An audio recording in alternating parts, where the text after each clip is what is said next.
Hi students, welcome to lesson number 15 on displacement.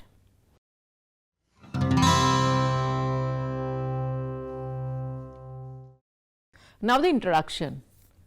Displacement has become widely recognized as the most difficult issue for floating in industrial development projects around the world. Nearly 90 million sons and daughters of the soil have been relocated globally as a result of the construction of big dams and industrial projects. In India, it is estimated that 42 million people have been displaced by contemporary temples, that is in India's country study report 2000.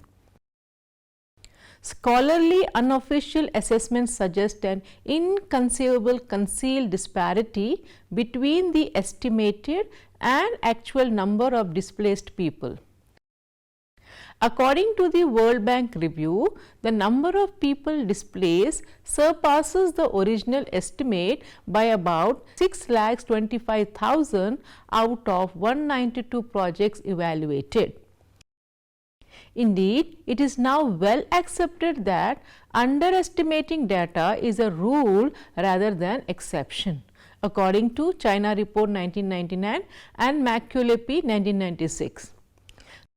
This is unquestionably ample justification for seeing a sad irony and possibly purpose in the lack of solid government statistics on the number of individuals displaced. However, displacement, relocation and rehabilitation are more than a matter of numbers or the lack thereof.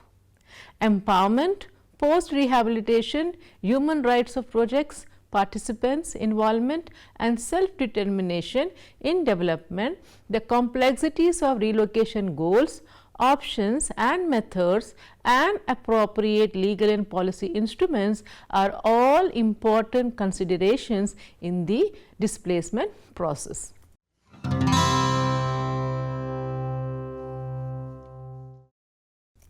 And the objectives of these lessons are that the students will be able to understand what exactly is displacement. They can also describe the major consequences of displacement, and they can also analyze how displacement disrupts the life of the affected people.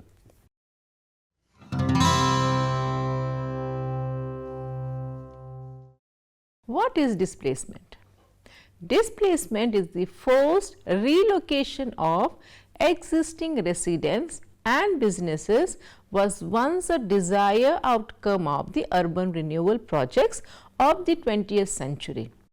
In the 21st century, displacement is a highly contested, hard to trace effect commonly linked to gentrification and urban revitalization.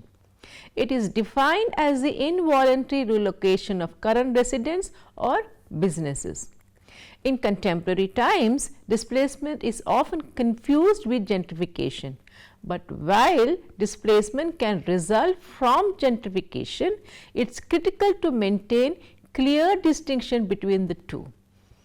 In the contemporary times, displacement can result from any of a number of possible scenarios, that is foreclosures, eviction, rent increases, negligent landlords and environmental catastrophe.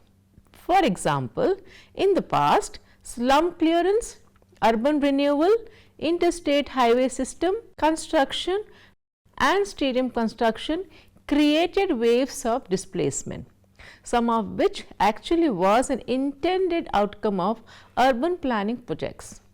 There is now a large body of evidence that displacement introduces extreme risk for those forced to leave their homes and places of businesses. The effect of displacement can include homelessness, loss of community and loss of access to jobs and mobility. Displaced low-income residents often move to neighborhoods with fewer resources for economic advancement and quality of life. Moreover, displacement tends to create disparate impacts.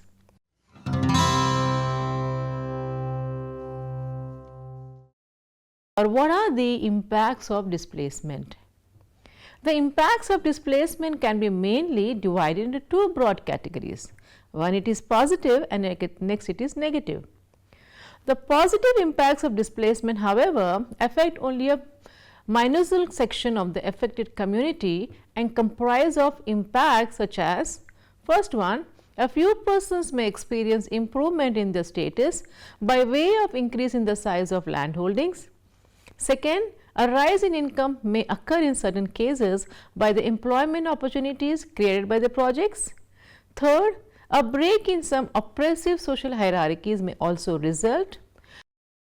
And the negative impacts of displacements are that, however, majorities of the displaced people undergo a process of dispossession and disempowerment. As an outcome of the process of development, displacement has the potential to dismantle and destroy villages as well as socio-economic and cultural structures of the inhabitants. When people are forcibly removed from their habitat, the following situations arises, like the production systems get dismantled, productive assets and income sources get lost, people get relocated to environments where their productive skills may be less applicable and the competition for resources is greater. Long established residential groups get disorganized, kinship groups get scattered, informal social networks and safety nets are broken, and thus by its very nature, displacement in general and involuntary displacement in particular is a disruptive and painful process. Economically and culturally, it creates high risk of chronic types of impoverishment among the displaced people. Michael Kernia's model is one of the most talked about among the countless anthropological, sociological and geographical research done to separate the main processes that occur when people are forcibly moved. He identified an 8-point pattern of interconnected tendencies. They make up the model of the whole impoverishment process. The heart of the displacement, according to Kernia, 1995, is the development-induced impoverishment of some population groups.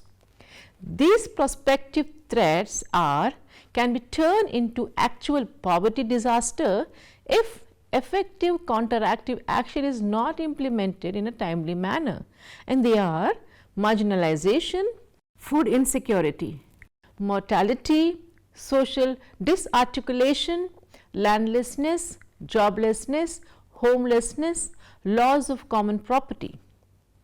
This model reflects the fact that displaced individuals lose natural capital, man-made capital, human capital and social capital in addition to economic and cultural poverty. The 8 sub-processes that converge into impoverishment listed may be the only ones, but they are the most essential. They occur in varying degrees of intensity in different regions. The effects of displacement, on the other hand, are not evenly distributed between communities and districts. They differ depending on the social, economic and cultural setting. This occurs because rural and urban communities are not homogeneous by nature, but rather are coalitions of many different social groupings, uneven power and resources.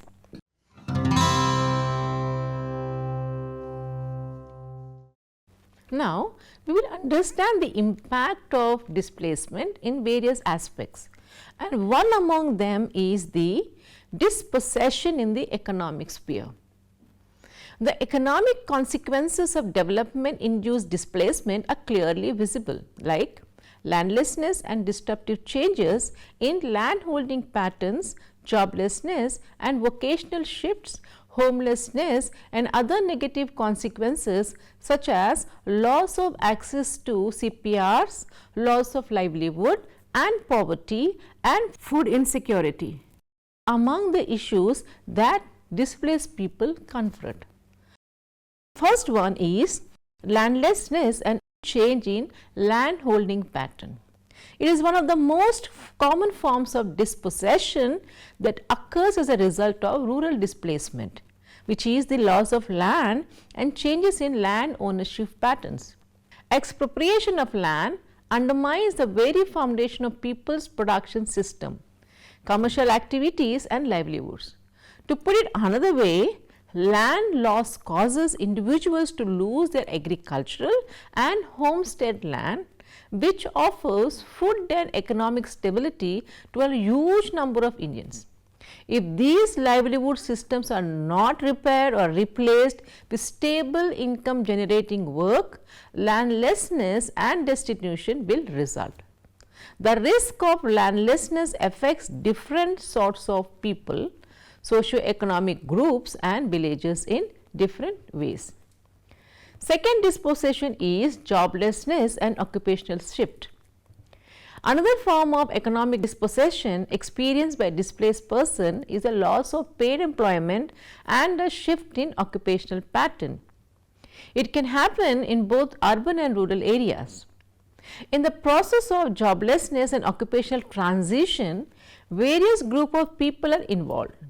To begin with, there are farmers who have lost their farming potential due to land loss, which can lead to joblessness and poverty if alternative livelihood systems are not supplied. Employed landless rural and urban people lose out in three ways as a result of this process. The first one, they lose work on land owned by others as well as leased or sharecrop land. Second, they lose job opportunities primarily in the urban area. And third, they lose access to assets under the common property regime. And those without assets of land, on the other hand, are the most vulnerable during the displacement process. And this is due to the fact that neither state regulations nor R&R programs make specific allowances for these groups. Most of the time, they aren't labeled as oustees. Even the few jobs that some oustees acquire in a project after being displaced are low wage and frequently transitory. Vocational training for displaced peoples and PAPs can help them gain skills, but does not guarantee employment. Another aspect is homelessness. Most displaced people lose or loss of house and shelter is only temporary. This period can be quite protracted and stressful. After being evacuated, displaced persons are frequently forced to live in substandard housing, making life extremely tough for them. Another dispossession is loss of access to common property resources. The oustees, particularly the CPR dependents, suffer economic, social and cultural dispossession and impoverishment, and as a result of the loss of common property resources. CPRs have long been a crucial source of basic subsistence for impoverished households in rural India, particularly landless and other assetless people, including women. A poor household's resources include fruit and other edible forest produce, firewood and dead wood for use and sale, common grazing grounds, use of public quarries, medicinal herbs. As a result, the loss of CPRs result in significant income loss or degradation, particularly for the poor. CPRs are also critical for the future of tribal evictees, especially in terms of their cultural knowledge, which is closely linked to natural resources. For example, tribal people rely on natural resources to produce medicine and a range of food crops, as well as organic pesticides and manure, herbicides and beverages. One of the concerns associated with displacement has been the loss of this rich indigenous knowledge system due to dwindling resources, environmental degradation and the loss of those who hold generations worth of traditional knowledge. Communities' knowledge, lore and skills must be preserved not just in the former villages and surrounding forest, but also in resettlement sites, farms and water bodies.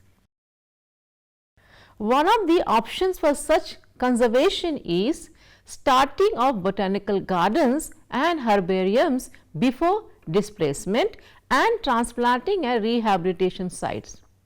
All this would not only help to prevent the traditional skills from extinction, but also assist to stem the process of impoverishment. Another problem is loss of livelihood and impoverishment. Impoverishment is a loss of essential sources of subsistence, resulting in a fall in the economic position of the displaced. Landlessness, unemployment and homelessness are all signs of the marginalization process. It indicates that the loss of land, productive assets and a means of subsistence has resulted in downward mobility. It occurs when a family's economic strength is not totally restored. Middle income farm households do not become landless as a result of this process. Instead, they become tiny landholders. Even if they do not become landless, families who were formerly precariously perched above the poverty line fall below it and never fully recover. Some farms may become economically unviable as a result of the partial but significant loss of family land to highways or canals in the case of agricultural families. Despite the fact that high productive farmers with fertile soil may be awarded some land, they may suffer economic viability issues. So, this process of impoverishment is frequently viewed through the lens of generalized loss of livelihood. However, it is critical to pay special attention to the plight of women as well. And this is due to the fact that land acquisition and displacement have a direct negative influence on their family and community standing.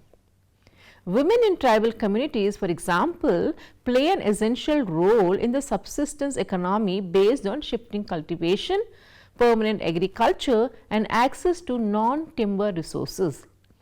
With displacement and loss of land, women lose the economic autonomy they once enjoyed and become totally subjugated to male domination. Children are a particularly vulnerable category in this displacement process. Schooling is frequently disrupted by displacement and relocation, and some children never return to schools. Many children are drafted into labor market sooner than they would have been otherwise after displacement due to a loss in family income. The girl child may be more vulnerable than the boy youngster. Under such situation, she would be one of the first to be asked to do her part in decreasing the level of food insecurity that the family would encounter. Another impact is food insecurity.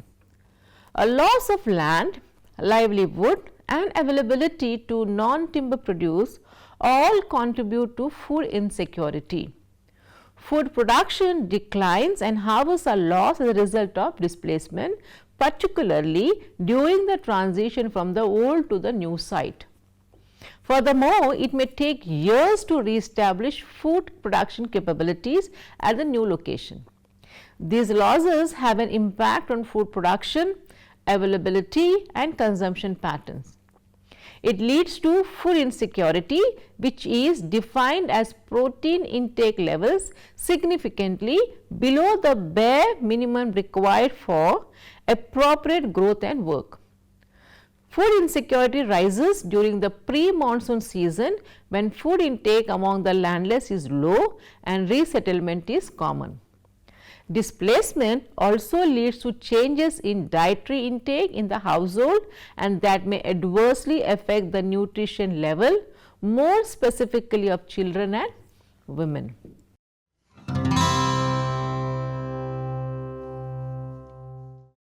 Another impact of displacement is seen in the social, cultural, political and psychological spheres.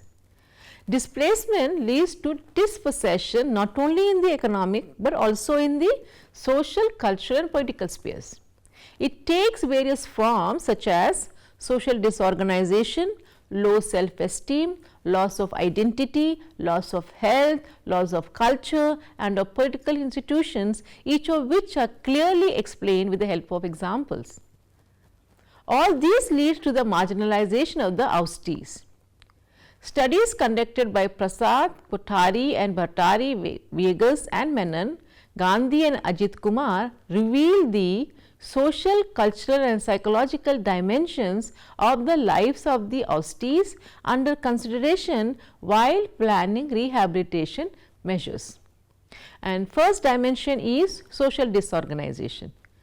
With the kind of changes brought about by the displacement process, social disorder occurs. These factors have resulted in significant changes in the social structure of groups in general and tribal culture in particular. It is possible that their family life will be interrupted. Traditional social control system may be degraded, if not eliminated entirely. As a result, social tensions may rise, and in addition, social support networks are prone to disintegration, which has far-reaching ramifications for the community. Social networks frequently assist people in overcoming poverty through individualized techniques such as informal loans, the trade of food, clothing and durable commodities, and mutual assistance with farming, house construction and child care. The loss of such multifunctional yet almost invisible social networks as a result of displacement is a hidden but major cause of poor. Such losses are more common in programs that distribute people rather than in social groups and units. It is quite difficult for the oustee to recreate similar social structure and networks in such situation. Another impact is the loss of self-esteem and identity. Often the development projects oustees experience loss of self-esteem as individuals and as communities when confronted with development and modernization. The loss of the moral worth and dignity of a village community can be substantial and as well as socially crippling. And another impact is the loss of culture and religion. The oustees also fear losing their cultural and religious customs as a result of their displacement. They lose their cultural autonomy and their fundamental identity is jeopardized as a result. As a result, they are attacked in every aspect of their lives, from language to marital rituals to religion. The religious ethos, which is tightly related to their environment and socio-agrarian institution, is gradually crumbling. The community festivals, which used to be so important in people's lives, have lost their value. And another impact is a loss of political institution. In the political domain, dispossession occurs as a result of the so-called national polities political integration process. As a result, traditional political system and institution progressively become outdated. The displaced people are assimilated into the state and are required to follow and integrate into the so-called mainstream political system. And another impact is psychological. And research has shown that displacement and dislocation causes special cultural, economic and technical problems. Studies have shown that a feeling of alienation, helplessness and powerlessness is instilled in those uprooted. Social cohesion is weakened and increased psychological stress diminishes the initiative and capacity for collective action of those affected. Displacement may also lead to social anomie and emotional disorders. Many indicators of such anomie such as alcoholism, crime, suicides, prostitution, delinquency and despair may go up.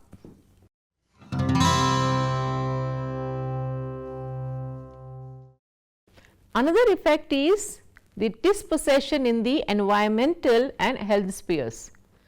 Displacement as a result of development creates plenty of issues in the areas of the environment and health. Large-scale industrial development may result in air and noise pollution, while large-scale evacuation to another region may result in epidemics and other dangerous ailments. And the first is the environmental impact, where the availability and use of drinking water supply and drainage infrastructure have a big impact on the environment. Inadequate solid waste disposal, air and noise pollution and other environmental risks can result in several problems for displaced people and the environment. Next, it is lack of health or loss of health. Displacement has a negative impact on the community's health, which is a sensitive measure of progress. It has also been observed that those who were forced to migrate are more exposed to sickness and are exposed to illness that is comparatively more severe than those who are not. Displacement has negative health consequences, especially when initiatives do not include preventive epidemiological measures. The direct and secondary effects of involuntary displacement without preventive health measures range from diarrhea and dysentery to parasite and vector-borne disease, including malaria and other epidemics caused by unsafe, insufficient water source and inadequate sanitary waste system.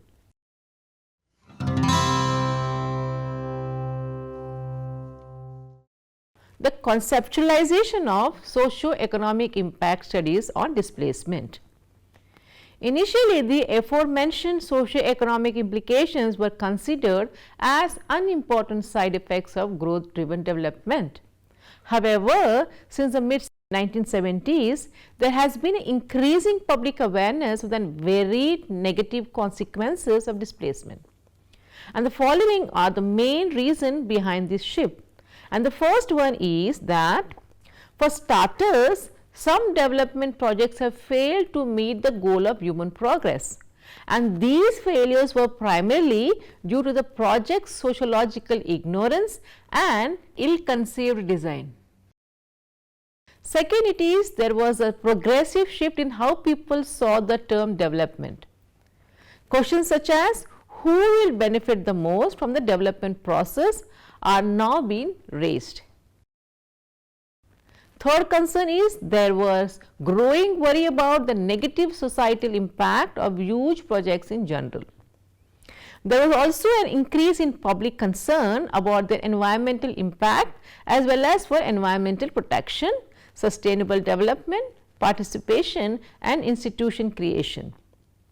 The country's public outcry over the development funds wasted on half-baked schemes and ineffective interventions. Finally, the impacted people's perception began to shift. They grew more knowledgeable about their rights and government programs, and as a result, they began to seek their rights as a group. Surprisingly, despite this growing awareness, there remains a significant gap in the planning of effective resettlement and rehabilitation programs. An environmental assessment, for example, is frequently carried out prior to the start of a project. However, doing a socio-economic impact assessment prior to the start of a project is frequently overlooked. The various studies, it was discovered that the idea of treating displaced person as second-class citizen is still prevalent as seen by project township on the one hand and rehabilitation colonies on the other. While townships have wide roads, large houses and gardens with all the amenities, rehabilitation colonies are sometimes congested with relatively small buildings and facilities.